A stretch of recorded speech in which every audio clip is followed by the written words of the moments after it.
Take us through the skinning and boning process. Spyro 3 Year of the Dragon, or just Spyro Year of the Dragon, was Insomniac's third Spyro game over the course of 3 years. That's a lot of Spyro in not a lot of time. Insomniac would even confess the Spyro Idea Machine was running on fumes. This resulted in diverging Spyro gameplay in the form of new playable characters, that of which would be touted as the main attraction by evidence of the CD case art. I'm not sure what was going on with the party game first draft looking PAL version, but to each their own. Now, I put a ton of time into 3 as a kid, but have not really played it since, excluding the Reignited version, which, while I've already shared my thoughts on the Reignited trilogy in my Spyro 2 video, good and bad, the blunders of Reignited seem to be most apparent in Year of the Dragon. It's clear that 1 and 2 got the premium treatment, while 3 was just lucky to be included. Now, that's definitely an over-exaggeration, but from Toys for Bob's perspective, 3 does have the most assets, and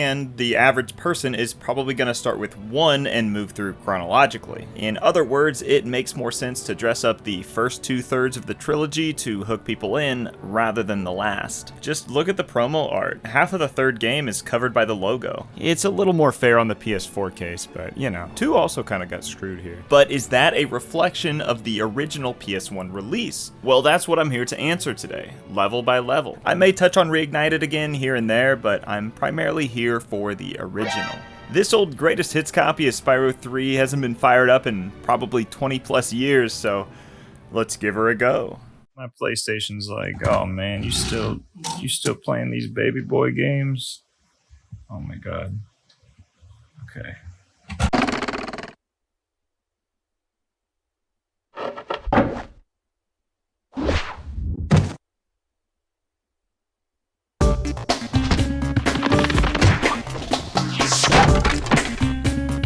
Insomniac maintains the Spyro tradition of having a simple yet effective title screen. We got this funky beat as the main theme of the soundtrack here, which was composed by the returning Stuart Copeland and the newcomer Ryan Beveridge, marking the first time Copeland has had help composing a Spyro soundtrack. There's a beautiful backdrop to complement the Chinese New Year inspired title. The egg gives us a hint of the story, and most important of all, you can choose from a list of icons to mark your save data. As you can see, I was a bit of a Hunter fan.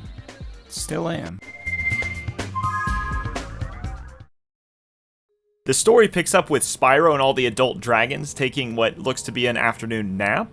Hunter is also there. I guess he made the responsible choice of not driving last night. Actually, didn't he die helping us fight Ripto in Spyro 2? There also seems to be a lot of what we can assume to be dragon eggs laying around. After we're done panning to the right, we see a mysterious looking thief character who's sporting those ham robes from RuneScape. She's accompanied by some rhinos, or rhinox as we'll come to know them as, who steal the eggs. We then get to hear some of the only voice acting in this scene.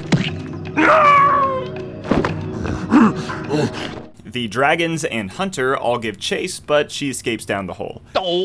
Next, we get a first look at our main antagonist, the Sorceress. We managed to capture the eggs, Your Highness. Every last one. Excellent. Maybe you will amount to something after all. Now, go guard the tunnels. Stop anyone from coming through. We'll touch on her more later, but just to comment on the Sorceress's design, I actually really prefer her Reignited interpretation. It's the most radically changed of the main 3 villains, but I think it does her a big favor as she doesn't look like she's from the Land Before Time as much. The holes came out on the other side of the Dragon Worlds. We found some of the eggs, but they were too heavy to carry back. The other side of the world? The Forgotten Worlds. I know this dialogue is really easy to space out to, but when we say world, I assume we're talking about a planet. The planet core. But Zoe and the Daddy Dragon say worlds plural. Worlds. So maybe these worlds are just the levels and hubs we've seen throughout the games. Spyro, you'll have to go.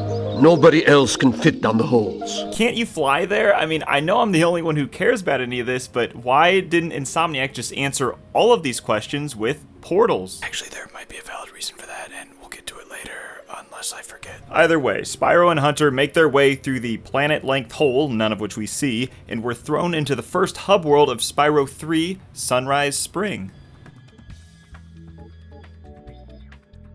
Despite having spring in the name, these hub worlds aren't themed around seasons, but rather times of day. We're back to the Spyro 1 blueprint where we start in a hub world rather than a level itself, which totally fine by me, but they did miss out on the opportunity to have a Journey to the Center of the Earth opening level. This is the first area you gain control of Spyro, and it is perfectly serviceable for learning how to jump and glide again, but in terms of the level layout, it all feels a bit cramped and uninspired, at least compared to Insomniac's previous work on hub worlds. Now, there's 4 hub worlds in this game rather than 3, so some might be okay with this approach. Personally, I'd rather have the quality than the quantity, and in Sunrise Spring at least, I don't feel like I have the necessary space to have fun while controlling Spyro. Mario 64, where's the very first place Miyamoto plopped you down at? Peach's front lawn, where you got those trees, you got plenty of space, a little bit of water. The player might just naturally, with no direction, learn about climbing trees, learn about the triple jump, learn about the flippy jump, the wall jump, and it's not like you have to explore every single square inch of her yard. You know, it's obvious where you are meant to go if you just want to get a move on. Instead of playing a Spyro level, it feels like I'm playing on a stage production that's been dressed up to look like one. It has all the elements, but none of them feel naturally executed. This tiny hallway with the trees could have been an actual forest with a ton of different platforming. It's a crime that the lake doesn't have any underwater entrances. It's just a lake. I mean, there's gems and an egg at the bottom, but they're all right out in the open. There's no reward for exploring further. Just give me one really high ledge I can jump from and see Spyro glide for more than 3 seconds. Not that it's an excuse, but it's obvious that Insomniac wanted this hub world to be more of just a bare bones tutorial. And they really overachieved in that aspect because Sunrise Spring ultimately just feels like an assembly line of tutorials. Speaking of which, Zoe the Fairy is back and in full force. Hi, Spyro.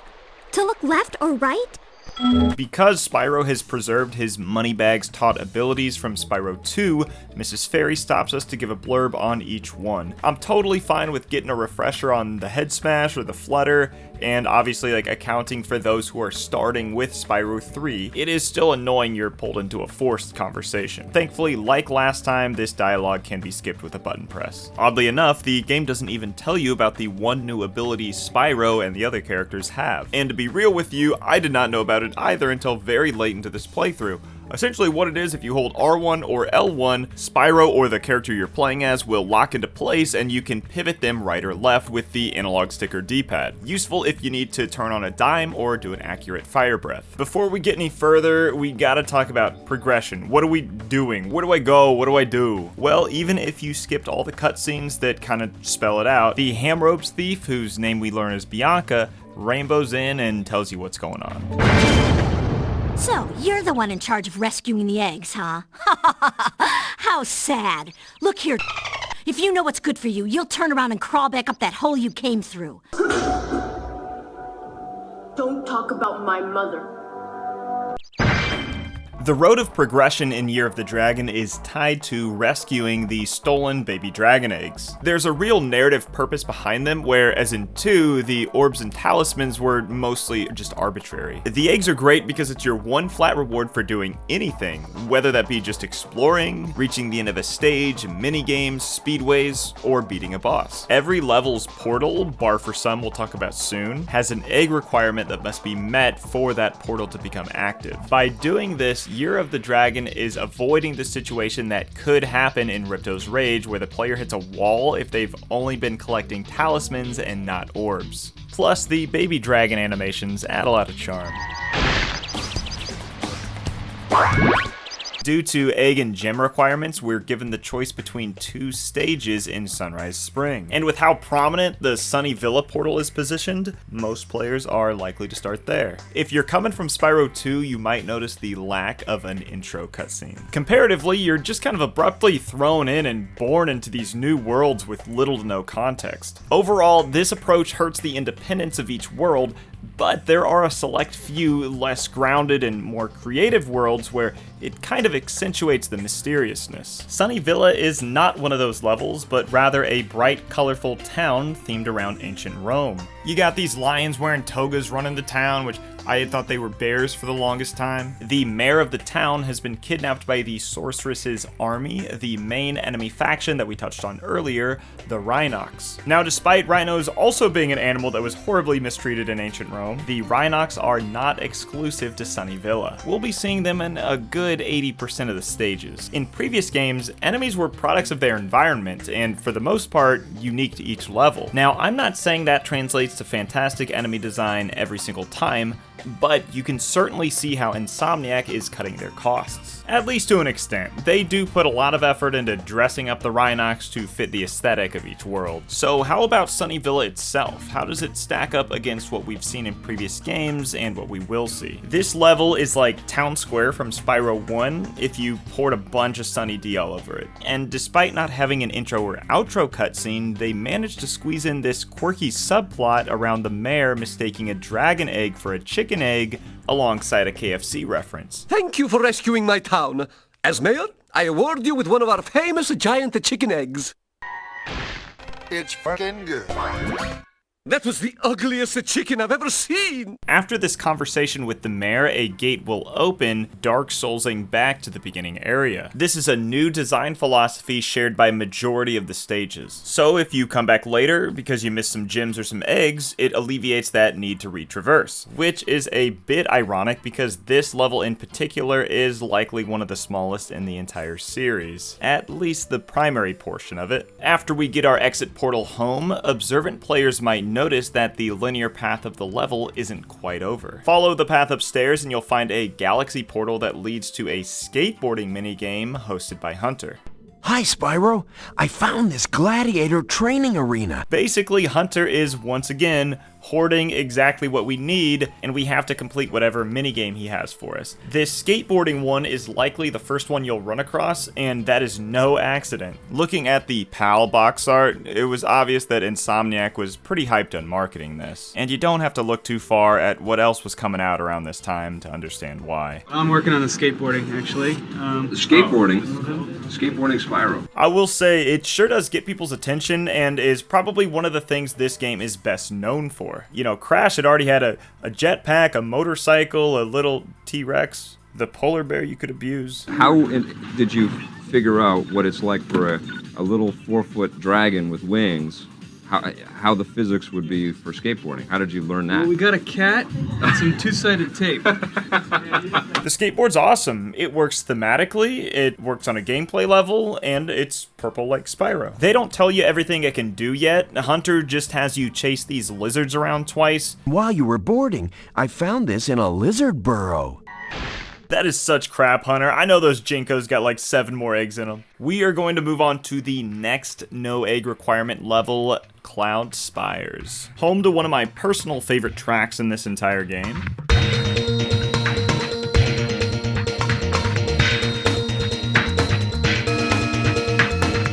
I just love the energy in this piece of music. It makes you feel like you're on that magic train from Kingdom Hearts 2, flying through the clouds. On top of that, this level's gorgeous. It's Mount Olympus with fairies that control the weather. This one's up there for me. It does a great job at capturing that dreamlike fantasy that Spyro is known for. This level looks great and reignited as well, although it is a bit more Spire than Cloud. Can't say I'm a huge fan of the new fairies though. The Rhinox have shut down our cloud generator, and I may never see a rainbow again.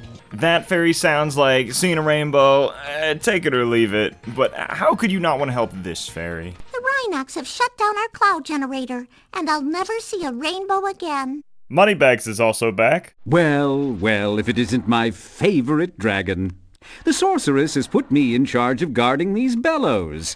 However, I suppose I might look the other way if I was distracted by counting gems. If you're coming directly from 2, you might notice the change of voice actor. The new actor, Neil Ross, makes Moneybags sound a little bit more assholey. What? No? What else are you going to do with all those gems? By flying lessons? Where previously in Spyro 2, Milton James gave a much more pompous flavor to the character. I bet you spent all your money on those flirtatious fawns in Fracture Hills. You always were a sucker for a pretty face. I do prefer the Spyro 2 voice, but that's not to say this one doesn't have its own charm. Ooh, yes! Precious, precious gems! Best of luck on your little egg hunt.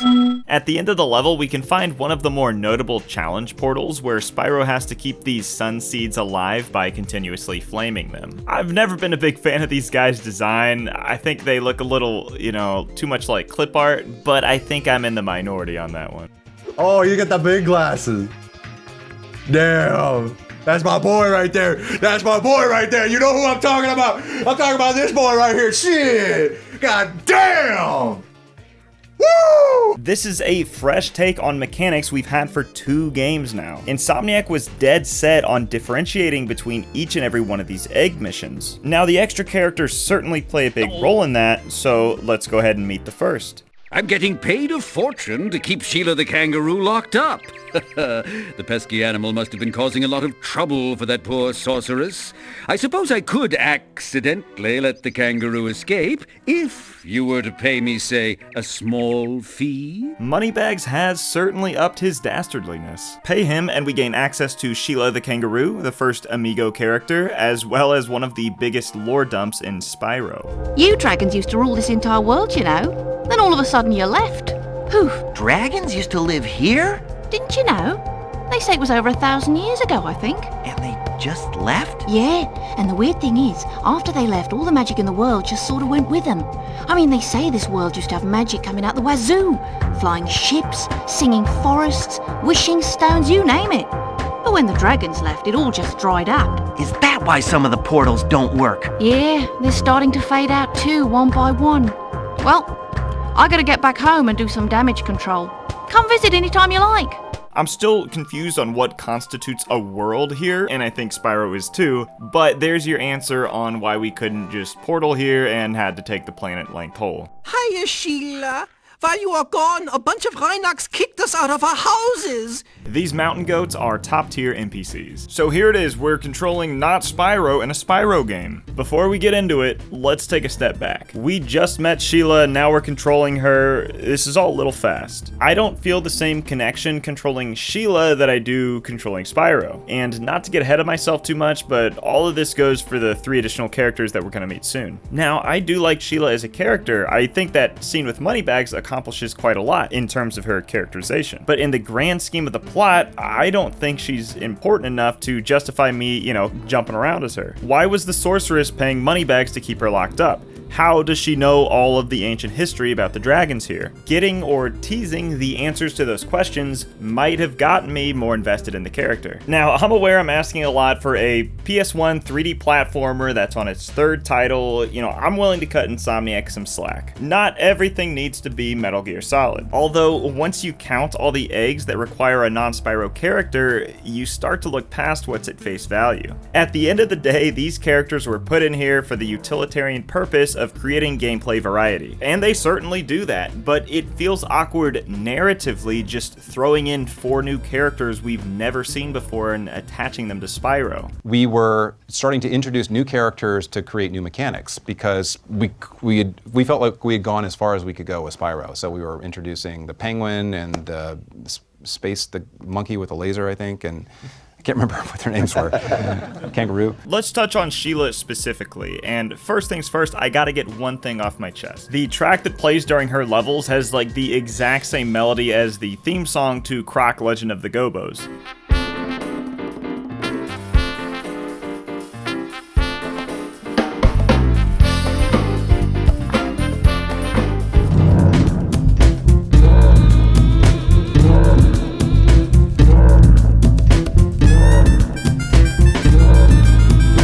I really don't know what happened here. There's our mystery for the video. Being bipedal, Sheila turns much more sharply than Spyro and can kick. She does lack a charge move equivalent, but has a ground pound, a double jump, and can get a ton of verticality with this Mario 64-esque high jump. Health is still maintained by Sparx, the dragonfly, who I guess we'll just follow any small creature and track their hit points. You know, no loyalty to Spyro. The mountainous terrain of Sheila's Alp allows for a lot of sneaky gym hiding spots. Some even maybe a little too sneaky. This is a beautiful level, but I don't find Sheila that exciting to play as. Taking away the charge that we had as Spyro, I think really hurts the flow of gameplay. And the super jump is fun and all, but her forward momentum is just completely zapped every time you use it. After you complete Sheila's Alp, you will unlock her challenge portals in the Spyro levels. These usually focus on one primary gameplay mechanic or gimmick that make them unique from that character's primary stage. Sheila has one of these in Sunny Villa that you can go back to, and it's all about her super jump, as well as unrequited love. Alas, I have lost my love,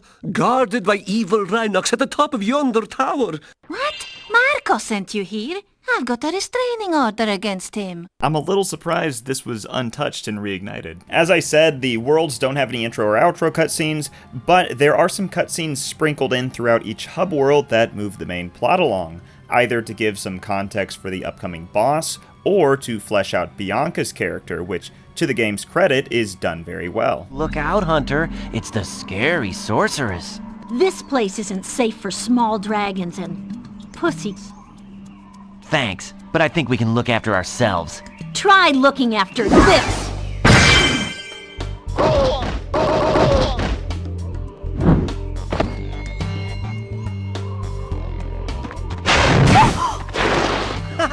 Come back when you finish witch school, pussy. Say, is it just me?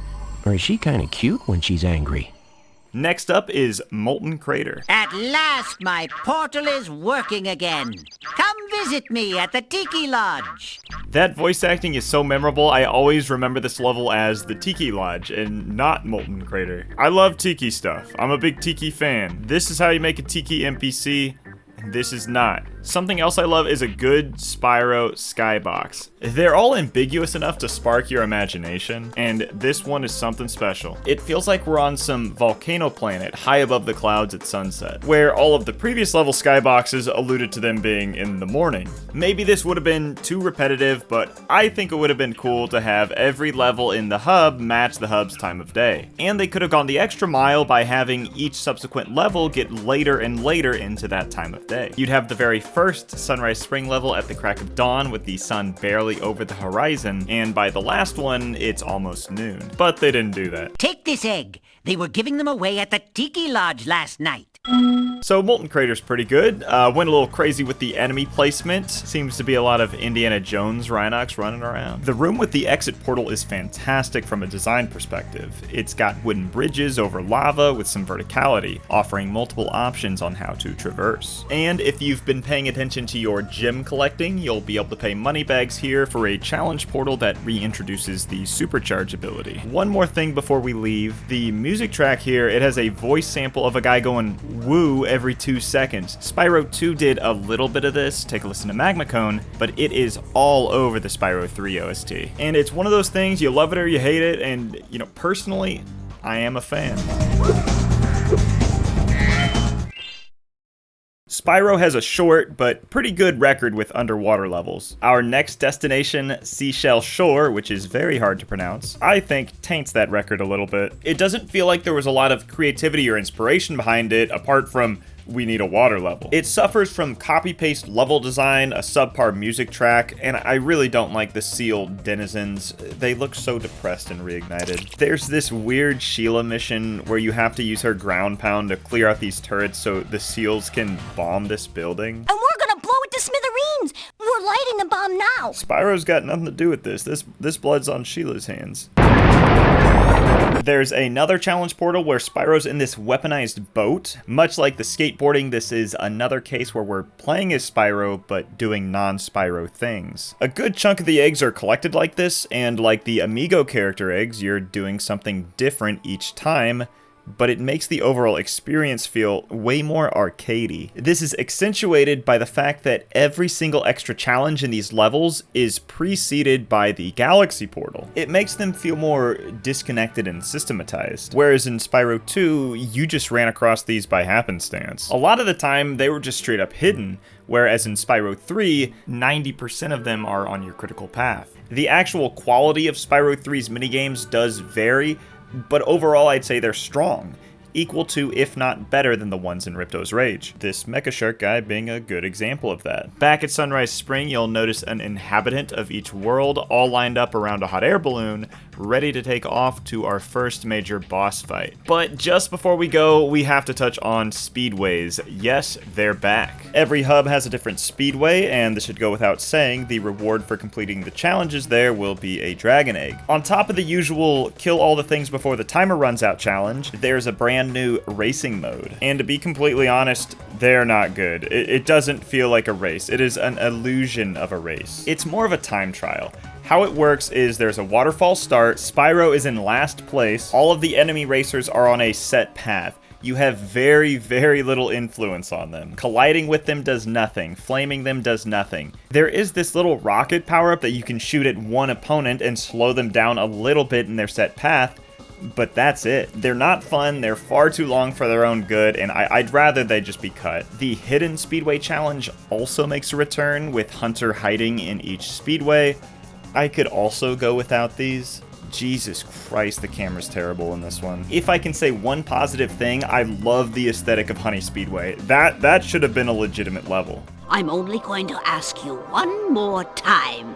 Why haven't you disposed of that infernal dragon? I've tried to scare him off, Your Highness, but he's just not afraid of anything. Here's a spell book. Whip up a monster and eliminate him.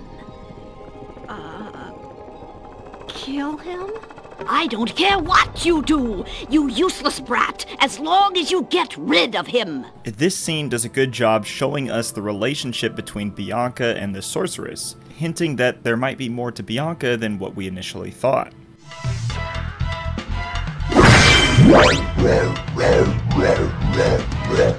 This is Buzz, a transformed bunny, who does not resemble a bunny. I like the idea of transforming fodder into a boss. Something that is supposed to heal you is now your biggest enemy. But the design that they landed on, it's just really weak. I'm not sure what the basis for it is. Sheila calls him a toad. This wussy green toad will be no match for the two of us. I prefer his design in Reignited. I think it's clear he's supposed to be some kind of lizard.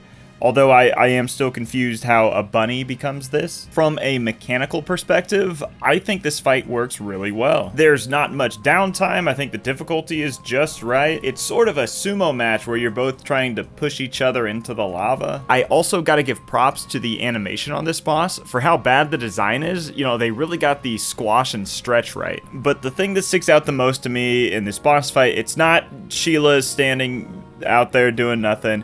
It is the music. It's got this like really intense Silent Hill industrial sound to it.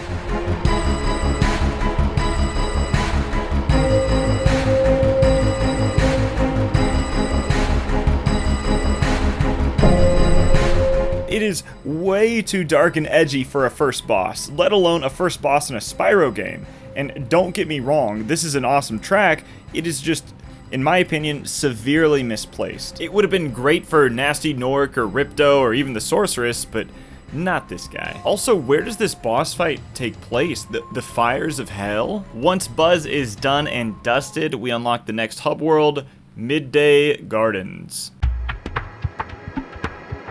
Actually, before we go to Midday Gardens, we're gonna take one more detour. Trust me, if you're going for 100% or 117%, you're gonna wanna do this. Take your newly working hot air balloon back to Sunrise Spring and look for a sign with Sparx on it. Every hub world has one of these, and if you've beaten the area's boss, Zoe will give you access to a Sparx minigame. I highly encourage that you do these as soon as they're available because this is where the permanent upgrades live. They are as follows: increased gem grabbing range, the ability to hold the shoulder and trigger buttons to have Sparx point at missing gems, an extra hit point, the ability for Sparx to break crates, and being able to warp to any level from the guidebook. Now, the gem grabbing range is always nice, which is what we get in Sunrise Spring, but the big one is Sparx being able to point at missing gems, which we can't get yet, not until we beat the Midday Gardens boss, but just something to keep in mind.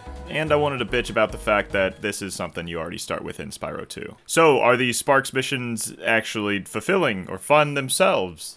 No, they are not. Maybe fun if you like space shooters, but these are by far the biggest departure from normal Spyro gameplay. Sparx needs to navigate through a maze while collecting keys, opening doors, and shooting crawdads, spiders, or whatever with pellets. I mean, mechanically they work fine, and there's even some power-ups to mix up how you shoot, but they do get pretty dull, especially if you do them back to back to back to back, like I did.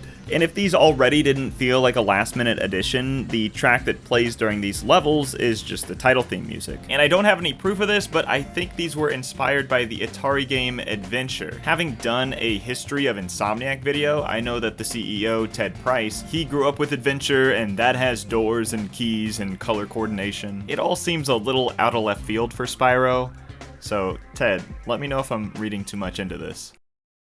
Going back to Midday Gardens, it's kind of like a mini summer forest. There's plenty of open space and landmarks to help navigate. The snow cave here is a little out of place though. I wish it had more secrets, and I wish it was more obvious that this hub is at a later time of day than sunrise spring, but ultimately I really like this hub. There's a super flame power up in the back, and when you use it on the bunny fodder here, they go flying like 1,000,000 feet up in the air. It's amazing. It just shows the great attention to detail and the care that Insomniac put into this game. As you'd expect, the music track playing here is also great. This playthrough specifically, I really gravitated towards it. It truly feels like a hot summer day in the Midwest United States. It starts off really atmospheric like the Spyro 2 hubs, and then transforms into something more melodical.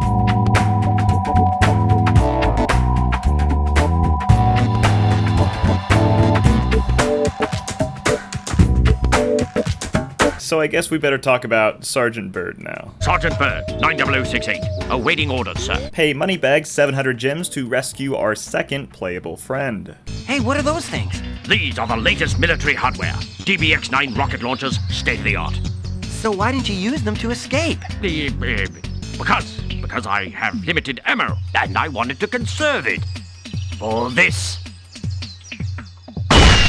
Moneybags really is the butt of all the jokes now. Sergeant Byrd is a lightly veiled James Bond reference in the form of a penguin who can fly. His level, aptly named Sergeant Byrd's Base, begins with these hummingbirds giving him a debrief on his mission to free their brethren, which is actually entirely optional. You really just need to get to the end. Sergeant Byrd himself controls quite differently from Spyro and Sheila. He can fly, shoot humming missiles, carry heavy loads, and controls like Flappy Bird. It is fun to finally cut loose and go blasting in a Spyro game, but less so when you find out that our penguin agent here turns more slowly than a tectonic plate, at least when he's airborne. The biggest problem here is this level itself, and this has been a bit of a common theme, but the enemy placement here is atrocious. Now, I get the angle they're going for, more firepower equals more enemies. It just feels like I'm bombarded every time I enter a room. You could just run by all the enemies, but you'd be missing out on gems as we're back to the Spyro 1 rules. Not to mention that the level's just not very visually appealing, and the music. Personally, I find it really grating, and it wears thin after 30 seconds. Which is a real shame, because not only does it play for all his challenge portal levels, but it is the main theme of our next Spyro stage, Enchanted Towers. Before we can actually enter its portal, we have to relearn the Spyro 2 Super Shot or Spit ability. This is done to subtly teach you how to deal with the flying enemies here. This level in particular, I probably had the biggest 180 on. I went in already disliking the music, the enemies were frustrating, and despite me praising the mission variety earlier, there's literally a mission pasted in from Spyro 2 here. Please find the rest of the bones so we can put my friend back together. It all seemed very haphazardly put together. That is until I found the Sergeant Byrd challenge portal here. Instead of taking you to a brand new level, this essentially just swaps out Spyro for Sergeant Byrd. Oddly enough, this is the only time the game does this. They were experimenting a little bit, and I'm sure somebody brought up the Donkey Kong 64 route where they could design every level for multiple characters, and I'm not gonna lie, that sounds pretty cool, but I'm sure it's a ton more work to the extent where we might have never even seen this game.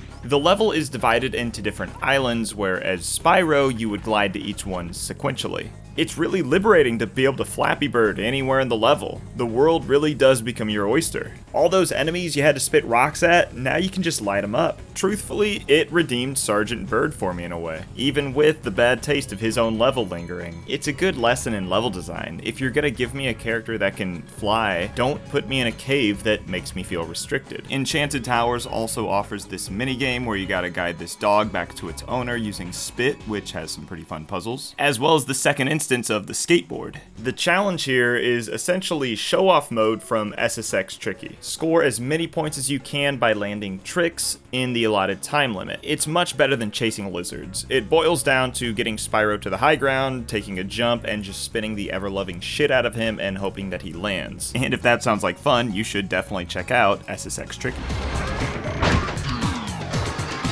Where Enchanted Towers is more that Spyro 1 high fantasy aesthetic, Spooky Swamp is much closer to the Spyro 2 globe-trotting theme, this time inspired by the New Orleans bayous. You even have this awesome crawdad fodder, or crawfish as they say down there. Not only is this level unique because the goal is something other than just get to the end, you have to light these lanterns, everybody here speaks in haiku. The French Firefly inhabitants, Sheila, and even Moneybags. That gator was mean. I thought I was a goner. Thanks for saving me. You've made a wise choice. It will mean more eggs for you and more gems for me. Best of all, Spyro, I can stop speaking haiku. What a sweet relief. I am not an oaf. This level was always my favorite as a kid, and even today it has a great, unique atmosphere. A rainy night in a lantern-lit swamp. You don't get much cozier than that. Unfortunately, it plays host to one of, if not the worst Amigo level. It is a Sheila mission where you need to clear the path for these visually impaired fireflies to bomb these cages. Why with all the bombing? Ow! I went boom again. The challenge here is gauging which path the Firefly is going to take. Do I clear this rock or do I stomp this mushroom down? The issue is that the camera's pretty close to Sheila, so you have to kind of stick close to Mr. Firefly here. He goes fairly quickly to where you only really have a split second to react to where he's turning, and that's fine for the rocks because those break with a kick, but the mushrooms are much more involved. Unfortunately, you have to do this 2 times with 2 fireflies that take different paths. Thankfully, each of their paths is static. It's still bad, it'll take you 10 or 15 minutes on the first try, and it is a blemish on what otherwise is a nearly perfect level. Also, I feel like a broken record at this point, but the music track here is absolute fire.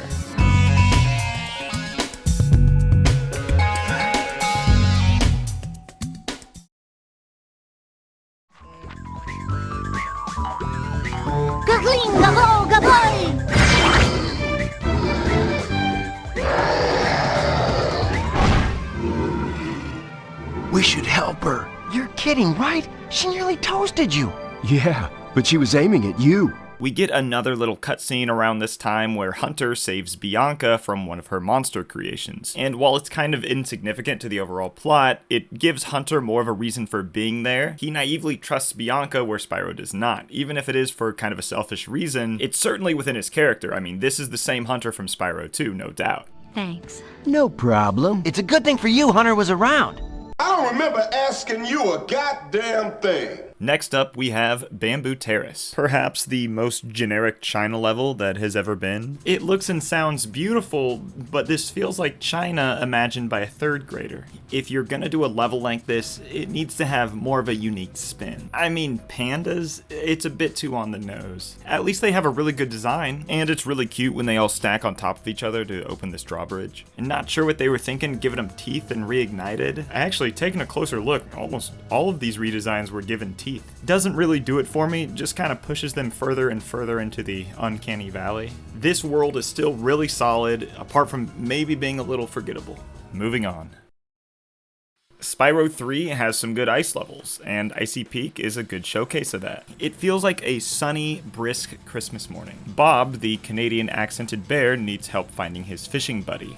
I was supposed to meet Doug to go ice fishing today, but Rhinox have blocked the path with ice, so I can't get through. I always like it when the main objective is not just like, oh, we're being attacked by Rhinox, help us, Spyro. I like it when it's something more customary and relatable. We haven't seen too many big levels up till now, maybe apart from Enchanted Towers, and Icy Peak, relative to Spyro 3 levels, is definitely on the larger side. There's plenty of verticality, hidden areas, and these cannons, which we'll be seeing a lot more of. It also plays host to what I think is the best egg thief challenge in the entire series, but I think this level is best known for the sound that these weasels make, and the figure skating minigame, or ice dancing escort mission. Step right up, Spyro. Behind this door is the single greatest show on Earth. That's right, ice dancing. Season tickets are available, but you'll have to act fast. As I've said before, always say no to moneybags if you want that good flavored text. What are you saving your money for? Another sequel? We need to protect Nancy the ice dancer from these Rhinoc hockey players. Every time I start my routine, they come in and smack me with their sticks. This is one of those minigames that just exudes so much personality from the music and the sound that Nancy makes when she walks on her little ice skates. And of course, the juxtaposition of this naive, cute little character being smacked by a hockey player. It's also one of those minigames you don't have to do twice, so thumbs up in my book. Maybe others find this world a little cliche, or they have a problem with shooting these birds down, which, yeah, this wasn't very good. All in all, I think this world's pretty underrated, likely because it often gets overshadowed by another winter-themed level coming up. Just before we get to that, we need to take our newly created whirligig machine to the next boss. Now, if you're playing a greatest hits copy of the game, you'll get a cutscene. If you're playing the Black Label variant or the PS3 PSN version, you'll go directly to the boss. This was an oversight by Insomniac. The cutscene does exist on the Black Label version. It just fails to trigger due to a coding error, but can still be seen with a cheat code. It is really a shame about that PSN version. It just shows how little Sony cared about getting those ports out. I'll deal with them now. These eggs can't be worth all this trouble. Without the dragons, the magic in this world will wither away. Without magic, I'll die, and so will your ever so slim chance of becoming a sorceress. Despite the fact that the Sorceress says that she is going to handle the situation, all she really does is use her magic to make a monster for Spyro to fight. This is where I think one of the glaring problems of the story starts to become irreversible. Spyro and the Sorceress have not met yet, and I'll spoil this right now. Spyro and the Sorceress do not have one single conversation in the entirety of this game. I understand this was done to give more screen time to Bianca, who really is the main character of this story. The Sorceress just comes off as even more one-dimensional than Ripto. She's just there to dangle something in front of Bianca, and perhaps Insomniac realized that and just cut their losses. So for our next boss, the Sorceress just took a Rhinoc and made him twice as big and gave him a gun, which, you know, to her credit, like, that's a pretty good plan. The fight itself is pretty solid. You gotta charge these jawbreakers into him in the first half, and the second revolves around Sergeant Byrd dropping power-ups that can be used by Spyro and the boss, similar to the gulp fight in Spyro 2. The music this time is a little bit more appropriate, although it's kind of ruined by the incessant noise that the whirligig machine is making above you. I think it's holding the stash of power-ups Sergeant Byrd is supplying us with, but of all things to give an explanation, you know, I'd rather just have him pull him out of his ass. Spike should go down fairly easy, that second half isn't too big of a deal. Pick up our dragon egg, get on the whirligig, and head to the third hub world, Evening Lake, where Bianca is waiting to have a chat. Listen to me, Dragon. Spyro, this is serious now.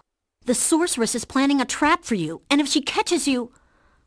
Believe me, you don't want to know what she's going to do. Look, I promise to take good care of the rest of the eggs. I mean it. Just take Hunter and go back home before... I can't say it. Just go!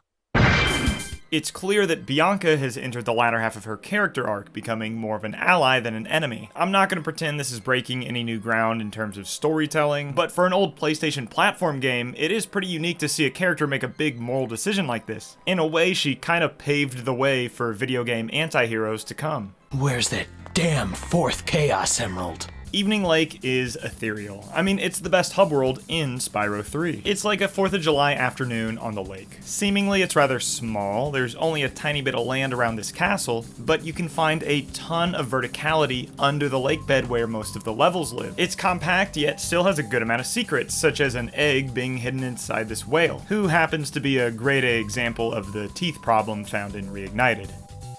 If you're playing the Black Label or PSN version, unfortunately you will be subjected to listening to Sunrise Springs track here rather than one of the best tracks in the game. I'm assuming this was a deadline issue. We know from interviews with Copeland that music is one of the last things they do in production. First they play the level and then write the music based off that experience. It's just strange this wasn't the case with the other 2 Spyro games, so very unfortunate for those who grew up with the Black Label version. Here's a full list for those of you who are so curious.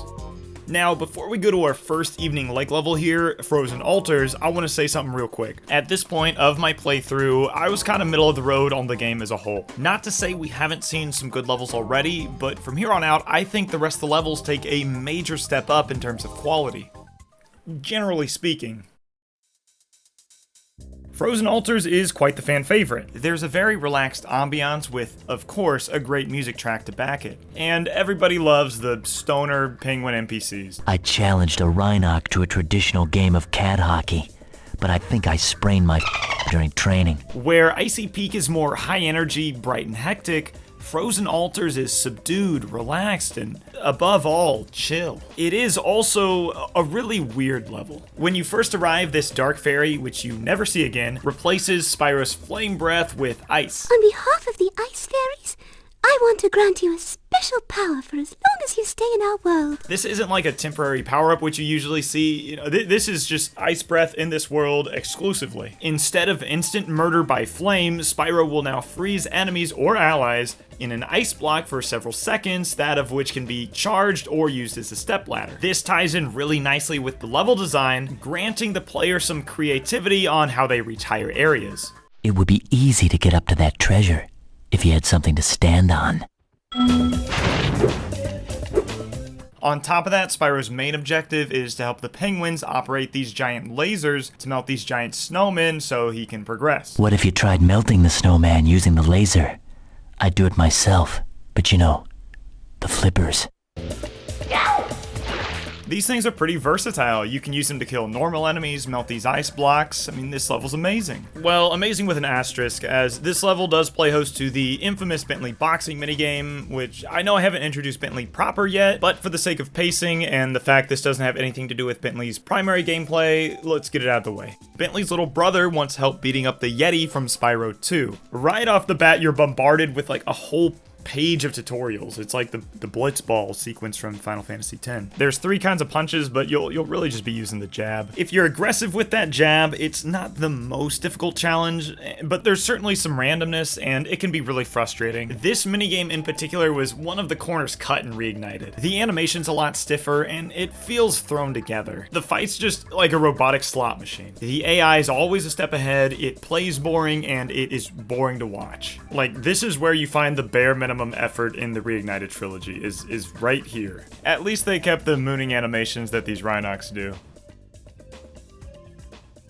Moving right along, let's go over to Bentley's Outpost so we can be introduced to him properly. Ah, the first rejuvenating breath of freedom. I love Bentley as a character. He's able to smash things Spyro can't, and he's an educated scholar. With the humility of a wounded sparrow, I genuflect to my noble deliverer.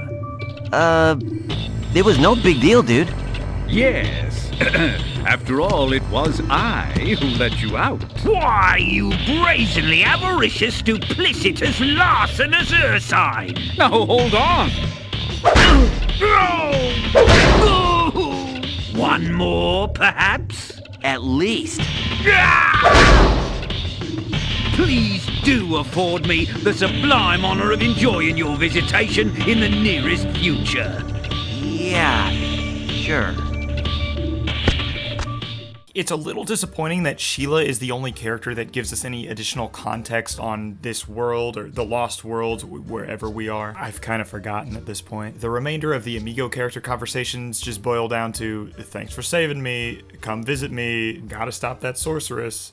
I will gladly help you on your quest, Spyro, but first I must attend to my young sibling. I'm afraid he may have gotten himself into trouble during my absence. Bentley is the tank. He can destroy boulders and push blocks. He's also got this spinny lightsaber deflect thing he can do with his club, and that's about it. He's still regulated to the Sparx health bar, and everything in these games die in one hit anyway, so he's not like he's stronger. His homeworld itself is actually pretty nice. It is the third ice world in the game, all of which we've covered back to back, unintentionally. You've got some evergreens, these tikis, and these bejeweled ice walls. Insomniac just really has a knack for ice levels, or at least until Ratchet 2. Bentley definitely has my favorite music theme of all the Amigo characters, and I think he fits the best as Spyro's friend, being a Yeti, like a mythological creature. At least more than a penguin or a monkey.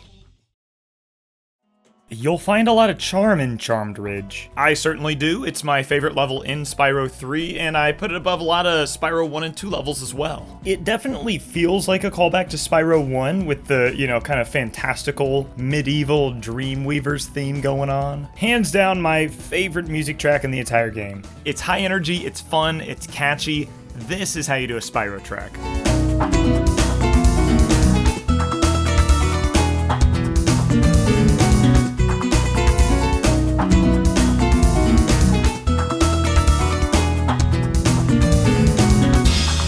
Spyro needs to rescue the fairy princess from the cat wizards, who you'll find manipulating the environment in different ways, trying to impede your progress. One is flattening a stairway, the other's throwing boulders down a cliff. This is how you tie the theme of a level with platform mechanics. The Sergeant Byrd mission here, it's not even terrible, and it gives him a love interest. Not sure if this is a hot take or not, but I enjoy the Jack and the Beanstalk challenge portal. You've got to plant these seeds that create platforms at different heights. It's kind of got a Zelda puzzle quality to it. Certainly not something you usually see in a Spyro level, but I think it's a really welcome addition. The cherry on top is really how the world's narrative ends. It turns out the supposedly captured princess is eloping with one of the cat wizards on his flying motorcycle. It really is the perfect blend of absurd, unexpected Spyro plot goodness.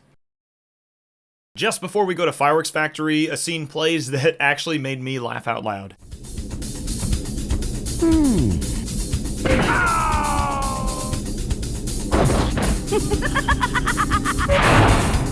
Fantastic. Fireworks Factory. Much like Skelos Badlands in Spyro 2, this is the premiere level of Spyro 3. You see it on the title screen, you see it on the game over screen. Insomniac was proud of this level. And it's good, very good, but I think this level gets by mainly on its vibe. Ninjas and fireworks. I mean, say no more, right? As a 9-year-old, it's like, of course this is the best level. It looks great, the music slaps, the regenerating dragons portal is fun, at least I think so. And it's kind of got some added challenge to it. This is one of the harder Spyro levels in the entire franchise.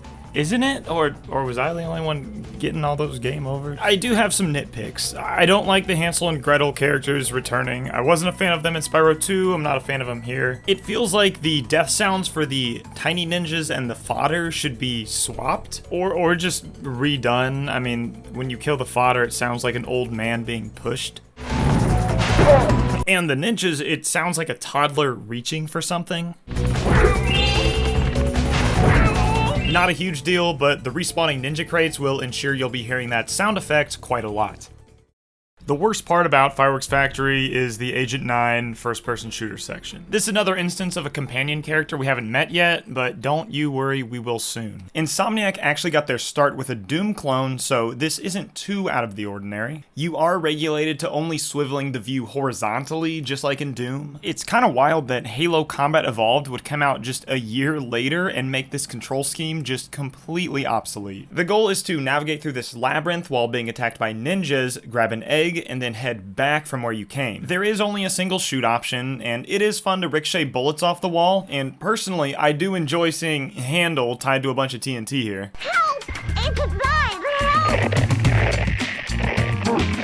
And that's about all the good things I have to say about it. This minigame is far too long for its own good and has way too many enemies packed in. I am taking Trouble with the Trolley over this any day. It's only saving grace that there's a checkpoint halfway through. Otherwise, it would be the worst challenge portal in the game for me, with the worst being yet to come.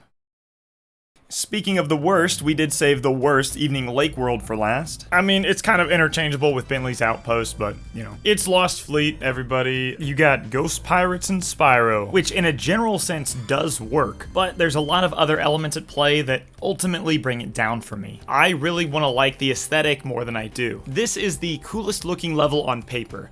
But when you put those words into action and start walking around in it, it's all a bit muddled and tired looking. Can't believe I'm saying it, but I prefer the art direction in the Reignited interpretation. They went for a much warmer aesthetic, which makes it feel like a completely different level. Can't say I'm a fan of Toys for Bob's decision to replace the Baja Blast rivers with just normal Mountain Dew. And why possums? Of all animals, why possums to represent Lost Fleet? Think back to the other levels, you know, penguins and fairies, makes sense. Kids in karate gear, very creative, I like it. Except I don't, but it makes sense. I suppose possums dig and they play dead, which kinda plays into the ghost shipyard, maybe. And the music, my god, it's just Sheila's Alp. That is, unless you're playing Black Label or PSN, you get Super Bonus Round. What's strange is that there's a prototype track out there for Lost Fleet that is completely original. Have a listen.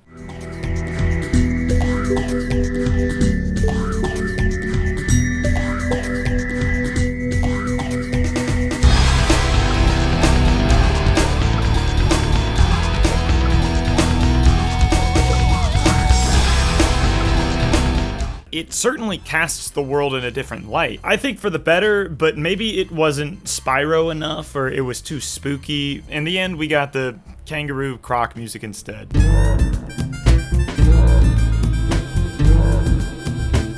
To round out Lost Fleet, we have a skateboard racing portal, as well as this submarine torpedo mission. The skateboarding, I think, is fantastic. This is the final form of it. Beat these Rhinox in a race, and to help you do that, you now have a boost bar, so it's even more like SSX. Tricks equal boost, and boost equals speed. The submarine, on the other hand, is really dull. You don't even see Spyro when you're moving the sub around. It feels like a tech demo. The only thing that distinguishes this as a Spyro game are the gems lying around. At the end of the day, Lost Fleet as a whole is a high C tier for me. That's it. I've had enough. I'm going to create a monster to end all monsters. And I'm going to send it out to destroy all the dragons, even the little hatchlings. Yes, yes! It will smash them and crush them and grind them and tear them! Oh, yes! Smear them and smoosh them and crack them and crease them! But, won't that kill them? It doesn't matter, as long as I can still collect their wings. What? All this time you've only wanted them for their wings? Of course, you ignorant girl. I need them for a spell, so I can live forever. Wait a second. A spell? What did you think I was going to do with all those dragons? Open a zoo? You said just keeping them in our world was enough. You never said you had to kill them. I don't have to kill them. It just stops them from wriggling so much. You're terrible. I can't believe I ever listened to you. Stupid, insolent brat. I'll take care of her as soon as I finish off that dragon. Before we confront Evening Lake's boss, the Sorceress's plan is revealed. Well, not revealed to Spyro, but to Bianca and the player. And the whole Dragon Wings plot point, it's only brought up that one time, and it's so quick and throwaway and never followed up upon. The main takeaway is that Bianca is now openly defiant of the Sorceress and on our side. Why the Sorceress just doesn't attack her there? I mean, I don't know. This might be our last stand, Spyro. The Sorceress plans to use this monster to destroy every iota of her opposition, beginning with the two of us.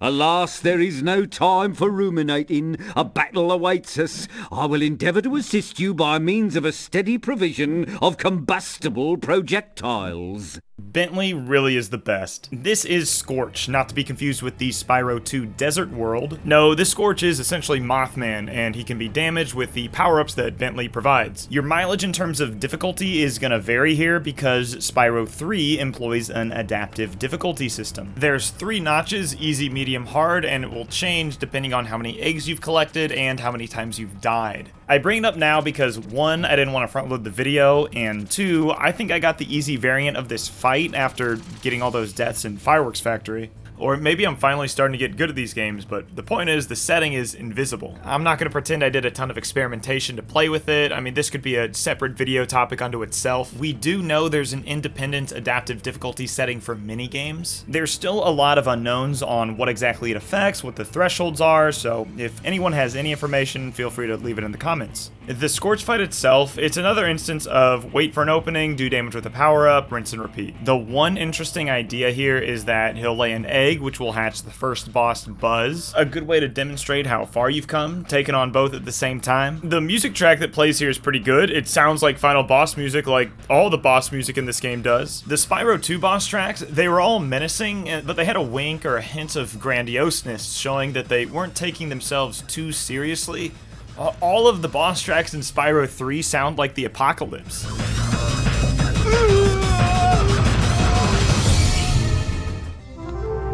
Hi, Bianca. Did you bring any more food? I'm starving. There's no time for that, Hunter. We have to stop the Sorceress. She's gonna kill all the dragon hatchlings. Wait a minute. Why should I trust you? This could be another trap. You're in a cage, you furry numbskull. How can I trap you by letting you out? I don't know. You sorceress types can be sneaky. I never thought we were gonna hurt the dragons. Come on, we don't have time for this.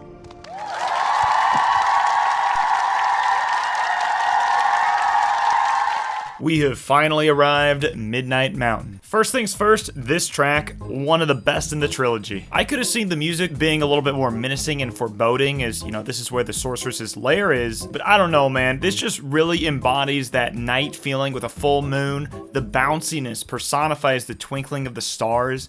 You got this crazy synth. I mean, this track is fantastic. The hub world itself is beautiful. It feels far away from the previous three more grounded ones. Unfortunately, I think Midnight Mountain is more style than substance. This is the only hub world where I have trouble navigating. They really could have done with some more landmarks. It's still a small hub world, but with all the bridges, it feels like there's a lot of travel time in between the portals. Not a big deal. It is fun to glide between the islands, and all the empty space makes you feel like you're really high up, so we'll let it slide. Well, Spyro, look what I have here. It's a life-size Space Monkey action figure, complete with a fully operational laser.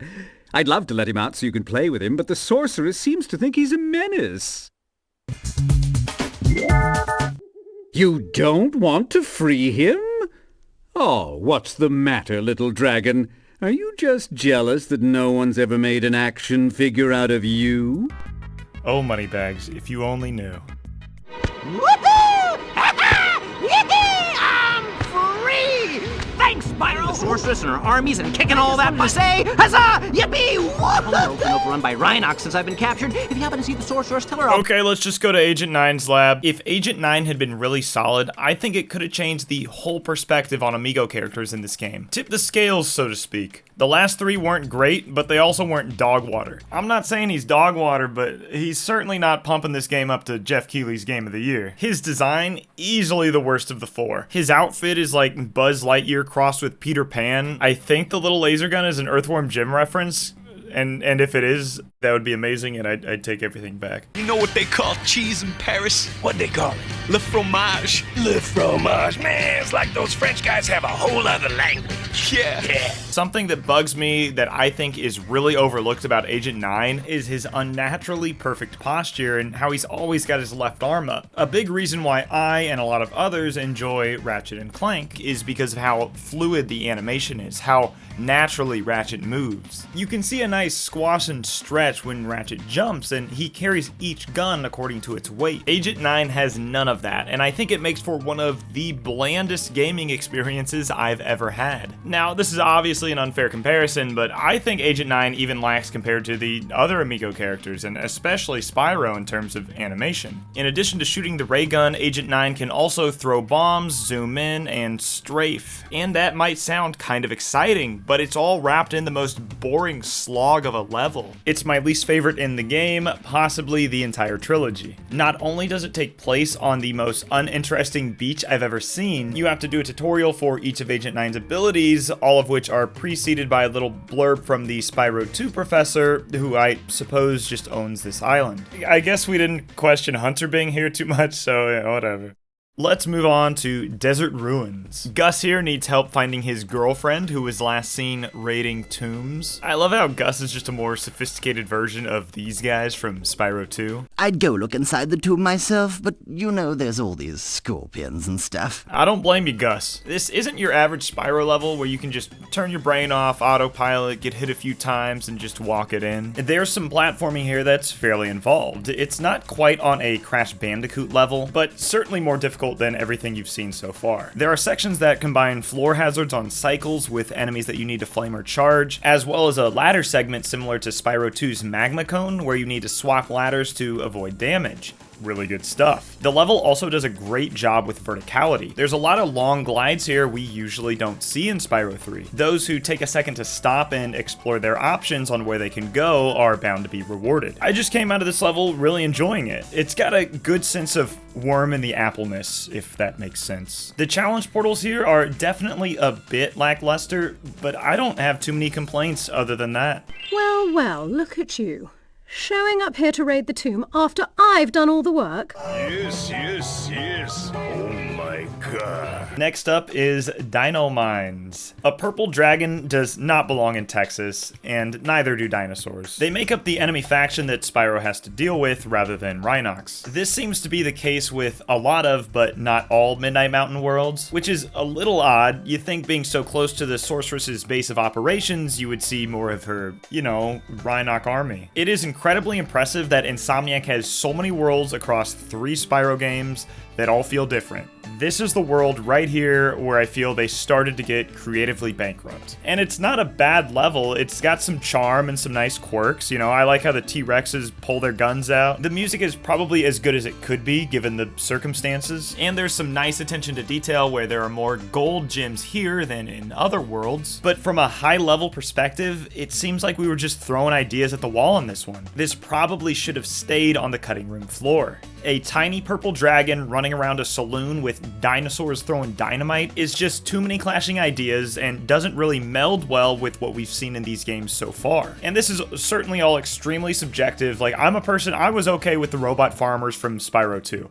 But the Wild West and dinosaurs just feel so far away from where Spyro started, which I feel like Spyro 1 fans will say about majority of Spyro 2 and 3 worlds. At the end of the day, you like what you like, and I don't hate this world, I'm more so disappointed by it.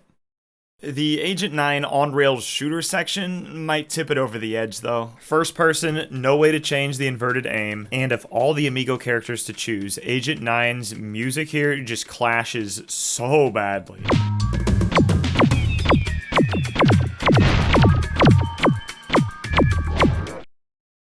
Shh! Spyro, don't tell anyone, but we've stolen some magic from the Sorceress. We're hiding here whilst we practice using it. Unfortunately, we've had a bit of an accident and turned everything into crystal, and it seems to have aggravated the indigenous creatures. Crystal Islands is art. This world has some of the best visuals in the whole trilogy. It's another one of those that would fit right into Dreamweavers and Spyro 1. Everything about this level feels just completely unhinged. The enemies are all like crystal people, and there are these like flying bat beavers. The music track is a bunch of monster screams and police sirens. And the gnome people here, they're shouting Harry Potter spells. Alakazam! Alakazam! Abracadabra! For whatever reason, they now have an Italian accent in Reignited. Did you tell the great Zamboni? That charlatan has been stealing my tricks again. I really think I'm beginning to get the hang of this magic malarkey. I finally seem to have gotten the hang of this.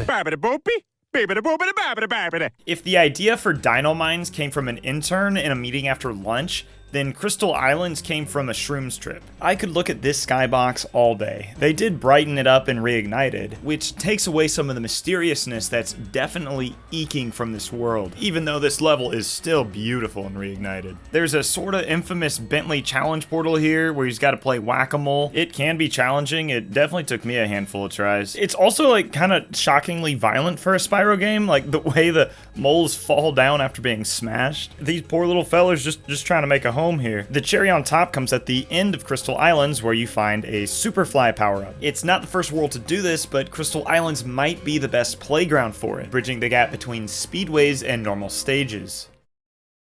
Okay, but the best part is really the Sonic reference. You shouldn't anger a magician, Spyro. I just might decide to turn you into a blue hedgehog or something. Blue hedgehog.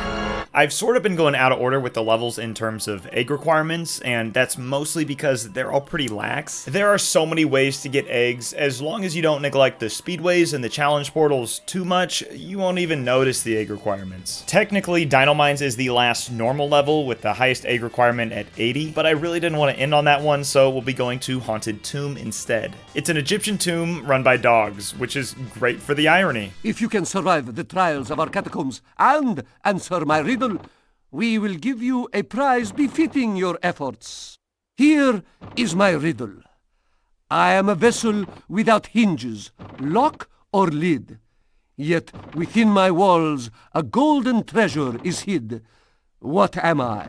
Oh my god, I love this. You're given this riddle to think about as you play the level, and you actually have to answer it. I mean, it's easy because it's multiple choice, but it adds a lot of identity to this world, and it makes sense with its theme. This level looks great. It's got a nice music track, which I think uses a washing machine in it, and it's another one of the very few relatively difficult Spyro levels. There's respawning enemies. You got these Earth Shaper mummies that can only die from spit, and the most unfair one, the rocks falling from the ceiling. It's definitely a world that focuses more on combat and hazards than just pure platforming, which is completely fine. You know, you gotta have a good mix. Now, where this level falls though is the challenge portals. The first one is an Agent 9 overhead gauntlet shooter. This one might take you a couple tries, and I think I actually prefer this perspective over his behind the back camera. This is actually not too bad. It's probably the best Agent 9 mission in the game. I mean, I'd rather be punched in the face than stabbed in the balls. If one dragon can lay one egg in 12 years, how long would it take for 100 dragons to lay 100 eggs? Get used to answering this, as you'll have to do it every time you start this next challenge portal. This is 2 rounds of vehicular tank combat, and it's Spyro vs. everybody.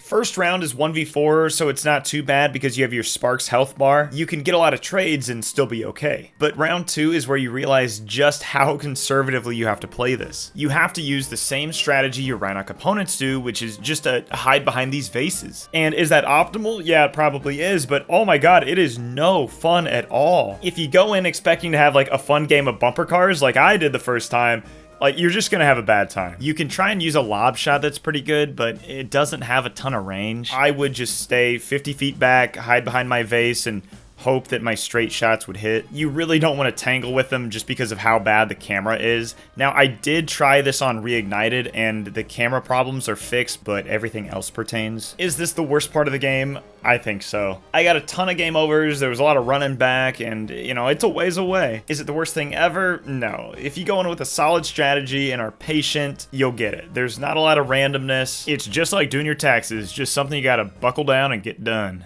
And that's all the normal Spyro 3 levels. Hopefully at this point you have at least 100 eggs. Once you do, the Sorceress's front door in Midnight Mountain will unlock, giving you the opportunity to fight her whenever you choose. This might be a good time to clean up some Amigo portals, do some Sparx missions, do some Speedways, or just do all this stuff after. Time to kick some Sorcerous butt.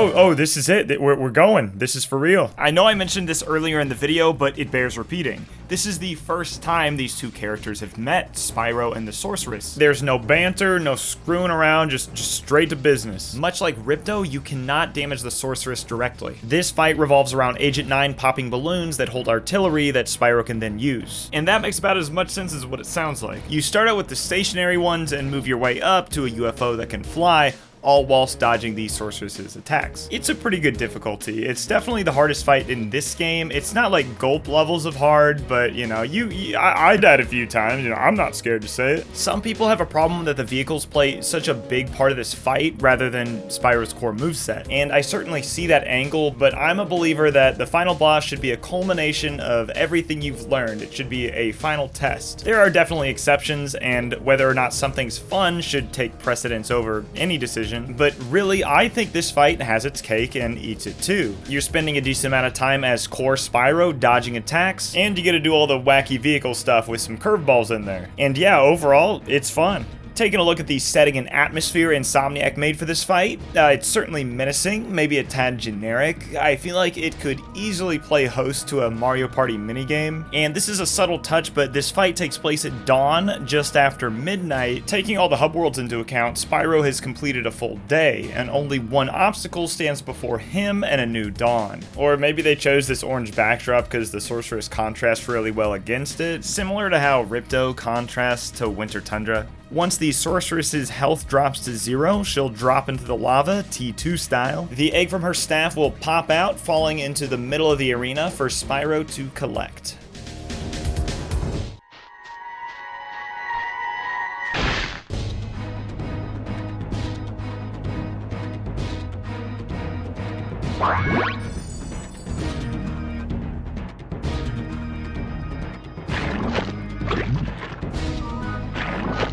Turns out the Sorceress isn't quite dead, which leads us into the next and actual final level. But before we get to that, let's kick back and watch the ending, which I have to say is pretty good.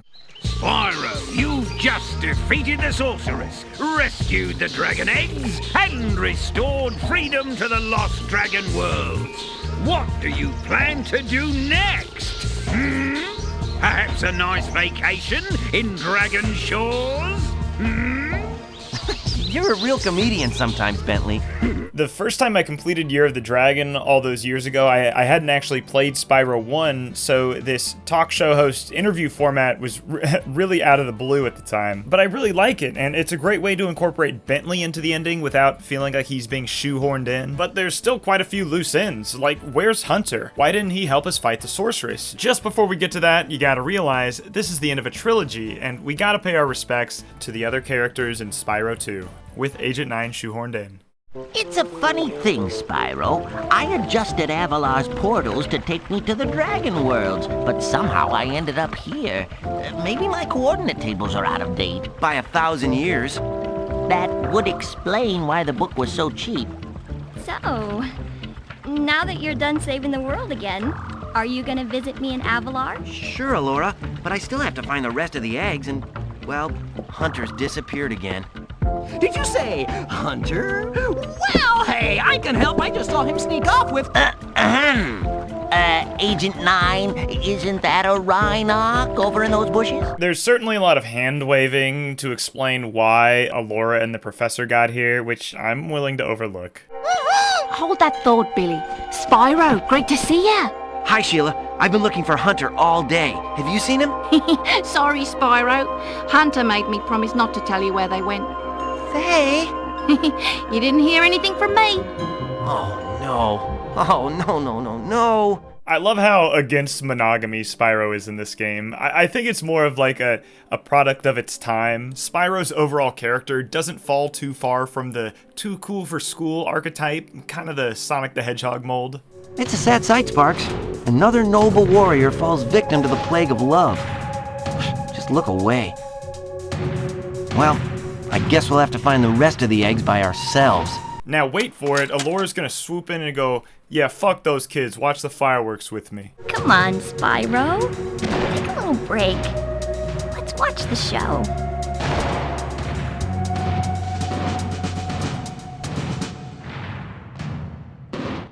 On a serious note, it is a nice and wholesome ending. Bianca is free of the Sorceress and now has a relationship with Hunter, who was the only one who trusted her at the start. Things between Spyro and Alora are left ambiguous. We get the Disney-esque shot of Sparx with Fireworks Factory in the background, and cut to black. Beautiful. Mwah! Cut. It's perfect. The credits roll and we hear the same credit song we've heard in the last 2 games, which is totally fine because it's awesome. Although there is one more loose end that I'm so happy the game addresses.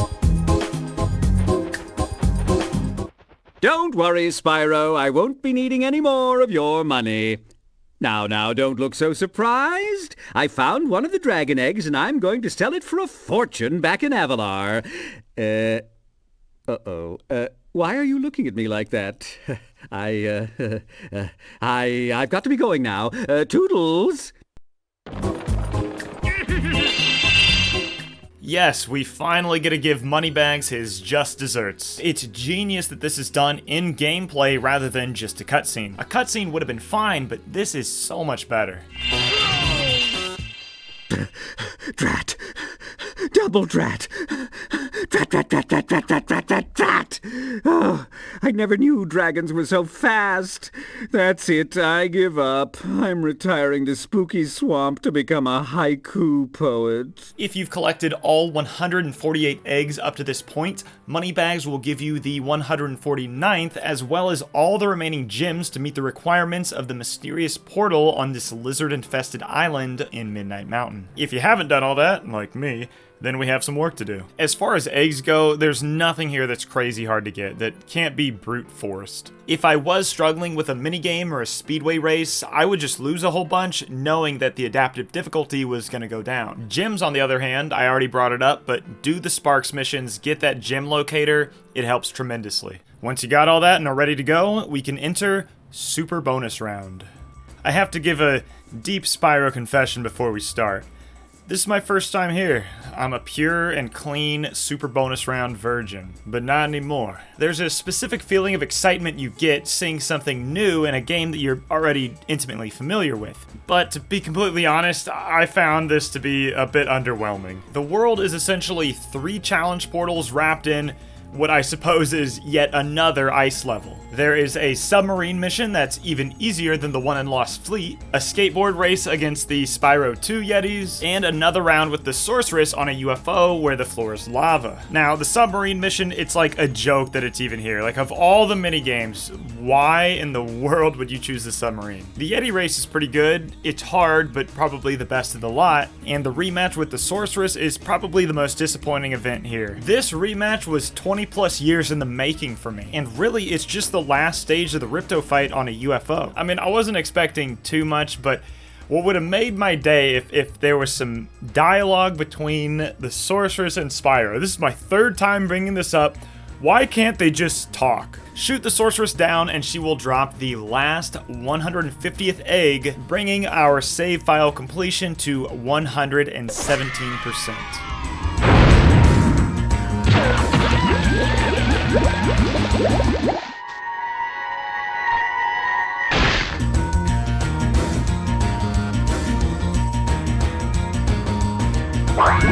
Our reward is one last cutscene to round off the Spyro trilogy. And it's terrible. They actually made it way better in Reignited.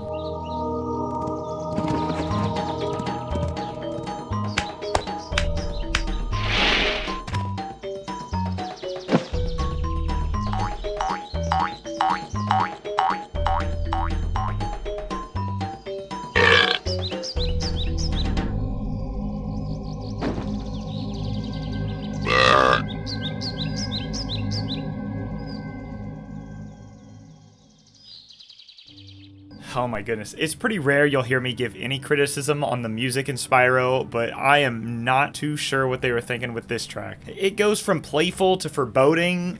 I don't know, it just adds a really strange tone to the whole scene. Just like Spyro 2, collecting all the skill points adds an epilogue section to the guidebook featuring some of the worlds. There is one of these that stick out. It's a page featuring Nasty Nork and Ripto from the previous Spyro games discussing the Spyro problem, which is a little odd because both of these fellas should be dead. It's probably a wink and a nod at the next developers who are going to get their hands on this IP, as I'm fairly sure at this point Insomniac knew they were going to drop Universal as their publisher, publisher and leave Spyro with them. The best part of the epilogue is the last page. It's very wholesome, and honestly, it does get me a little emotional. I will probably always prefer 2, but that does not take away from what a special game Spyro Year of the Dragon is.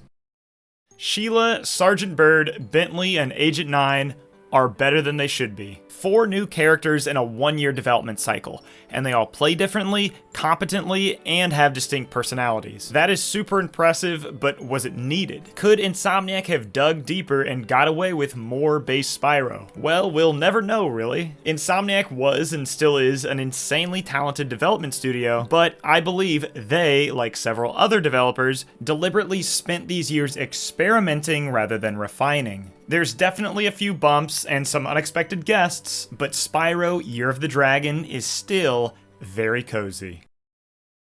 Hey, this is Shanmania. Thank you so much for watching. Really appreciate it that you would watch my ramblings on this 20-year-old game. Spyro 3, it's a game that I've wanted to get my thoughts out on for a long time and actually sit down and do the full 117% playthrough. I didn't even do that when I was a kid. You know, I was distracted by Spyro 2 and all the Crash games. I mean, you gotta realize those games, they came out all like super close together, so I didn't have time. So it feels good to get all my thoughts out there and solidify it here. So whether you disagree or agree, put it in the comments. If I got something wrong, put it in the comments. I have a Discord server out there. It'd be great if you check that out. Hit all those buttons, like and subscribe. Stay safe out there, tip your waitresses, and I'll see you in the next one.